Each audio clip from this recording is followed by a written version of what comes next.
Shalom, saudaraku yang terkasih. Kita berjumpa lagi hari ini dalam STFJ episode 14 Februari 2022. Semoga Anda semua selalu dalam keadaan sehat dan penuh sukacita. Bacaan pertama hari ini diambil dari surat Rasul Yakobus bab 1 ayat 1 sampai dengan 11. Dan saya terkesan dengan ayat yang kedua dan 3 serta keempat. Bunyinya demikian. Saudara-saudaraku, anggaplah sebagai suatu kebahagiaan apabila kamu jatuh ke dalam berbagai-bagai pencobaan. Sebab kamu tahu bahwa ujian terhadap imanmu itu menghasilkan ketekunan. Dan biarlah ketekunan itu memperoleh buah yang matang, supaya kamu menjadi sempurna dan utuh dan tak berkekurangan suatu apapun. 3 ayat itu terangkai menjadi satu makna dan pemahaman yang sangat menguatkan dan juga meneguhkan saya di sepanjang hari-hari yang saya lalui hingga saat ini. Hari ini tepat 52 tahun usia saya. Tuhan selalu ada dan Tuhan selalu hadir di dalam kehidupan saya. Kadang ada rasa yang begitu asin, kadang pula terasa begitu manis, namun tak jarang pula terasa sangat pahit, sangat asam, sungguh tidak mengenakan. Bahkan seringkali pula terasa sangat pas dan enak untuk dinikmati di dalam kehidupan saya. Namun semuanya itu tidak pernah meluruhkan kasih Allah untuk selalu menyertai dan ada di dalam kehidupan saya. Saudaraku yang terkasih, dalam 7 bulan terakhir ini, tepatnya dimulai sejak tanggal 4 Juli 2021, di mana dalam waktu 7 bulan itu secara berurutan dan terus-menerus, kami keluarga besar kehilangan orang-orang yang sangat kami kasih dan kami cintai.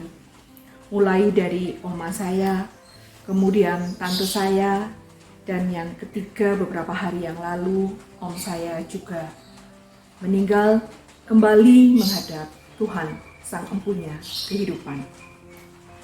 Satu pengalaman yang sangat menyentuh hati saya dengan bacaan pertama pada hari ini adalah pengalaman peristiwa kehilangan tante saya.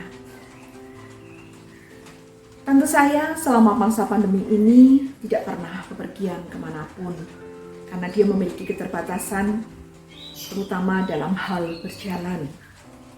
Seiring berjalannya waktu, pandemi terus berjalan dan berlalu. Beberapa waktu yang lalu, tante saya tiba-tiba mengalami panas dan batuk-batuk. Karena sakit yang dideritanya itu, kami sekeluarga sepakat untuk membawa beliau pergi ke rumah sakit. Dan setelah di rumah sakit didiagnosa, ternyata beliau terindikasi kena COVID-19 dan harus dirawat di rumah sakit. 14 hari pertama beliau dirawat di rumah sakit, kami secara otomatis tidak bisa berhubungan dan berkomunikasi secara intens dengan beliau, kecuali melalui perawat yang ada dari rumah sakit. Karena beliau juga tidak bisa menggunakan peralatan-peralatan media komunikasi yang sekarang ini banyak dan bisa kita gunakan. 14 hari pertama, kemudian berlalu lagi 14 hari kedua. Kami hanya bisa mendapatkan informasi tentang perkembangan, tentang kesehatan, naik dan turun kondisinya, saturasinya, dan hal-hal yang lain melalui perawat dari rumah sakit yang setiap hari kami usahakan untuk berkomunikasi dan mencari informasi. Sesekali beliau menginginkan satu menu makanan tertentu, kami mencoba menyiapkannya, atau juga minuman tertentu. Kami mencoba untuk memenuhi kebutuhannya. Hari-hari terus berlalu, sudah 28 hari.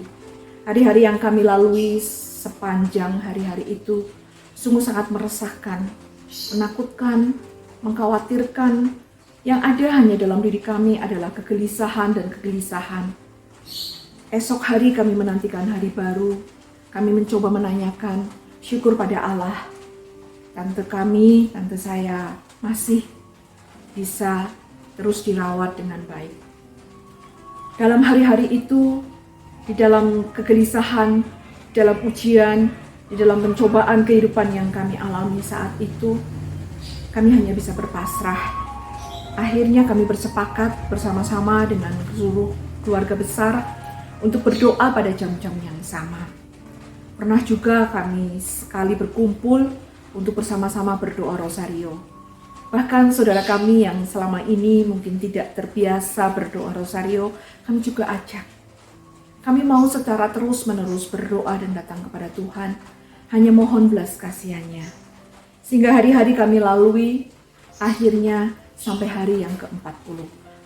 40 hari tante saya dirawat di rumah sakit. Akhirnya setelah dinyatakan sembuh, beliau boleh pulang dan kami bisa merawatnya di rumah. Setelah sampai di rumah, beliau tidak serta-merta terus menjadi pulih seperti sedia kala. Karena ternyata ada sakit-sakit lain yang dideritanya seiring dengan berjalannya usia yang ada di dalam dirinya. Akhirnya pada kesempatan itu kami boleh merawat, kami boleh mendampingi, bahkan kami boleh mendoakan beliau, serta pada kesempatan terakhir kami boleh membantu memberikan melalui romo, memberikan sakramen orang sakit. Sehingga pada akhirnya hari-hari yang terus dilalui sampai pada masanya beliau dipanggil Tuhan. Ada satu rasa kesedihan dalam diri kami, namun juga di sisi lain ada juga rasa syukur di dalam diri kami bahwa di hari-hari yang ia lalui kami boleh mendampinginya dengan doa dan merawatnya. Di dalam keprihatinan kami, kegelisahan dan ketakutan kami pada saat-saat itu membuat kami tekun untuk terus datang kepada Tuhan, berdoa kepadanya. Sehingga melalui pengalaman tersebut, saya sungguh kembali diteguhkan dan diingatkan melalui bacaan hari ini, bahwa ujian terhadap imanku, pencobaan yang terjadi di dalam hidupku akan menumbuhkan ketekunan, agar aku menjadi sempurna dan utuh di dalam Tuhan, seperti yang diharapkannya di dalam hidupku. Semoga meneguhkan. Terima kasih. Tuhan memberkati.